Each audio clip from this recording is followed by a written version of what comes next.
अमनेर तालुक्यातील ताज्या बातम्या व ठळक घडामोडींसाठी पाहत राहा JBN महाराष्ट्र।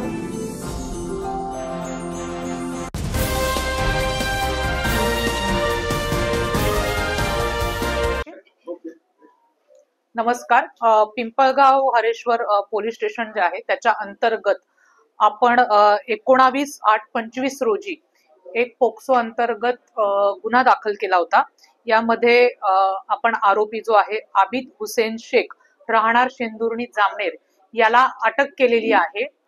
हा जो गुन्हा आहे तो आपण BNS च्या 69, 74, 78, 49, 50 आणि पोक्सोचे 4, 8, 12 आणि 17 या कलमान्वये आपण दाखल केलेला आहे। यामध्ये आरोपीला आपण तत्काळ अटक केलेली आहे आणि सदर आरोपीला माननीय न्यायालयात हजर केल्यानंतर माननीय न्यायालयाने त्याला जवळजवळ 5 दिवसाची पोलीस कस्टडी आपल्याला दिलेली आहे।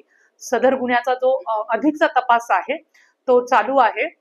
यामध्ये आमचे जे पिंपळगाव हरेश्वरचे अधिकारी आहेत ते तपास करतात।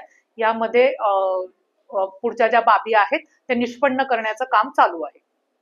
यात आणखी कोणी आरोपी वाढणार आहे? ते आता तपासामध्ये निष्पन्न होईल। आपल्याला आता तपास सुरू झालेला आहे। तपासात जर कोणी अधिकचं निष्पन्न झालं तर त्याप्रमाणे कारवाई केली जाईल। की शाळेच्या मुख्याध्यापकांना सूचना दिली जाते, पूर्व तक्रार केली होती आणि त्यांनी दुर्लक्ष केलं। अधिकाऱ्यांना तशी सूचना दिली जाईल की याबाबत अधिकचा तपास करावा। पीडित मुलीला काही मदतीसाठी जे आहे शासनाचं जे काही मनोधर्मी योजना किंवा हे आहे ते पोलीस स्टेशन कडनं त्याचा प्रस्ताव हा समाज कल्याण विभागाला आणि पाठवण्यात येईल।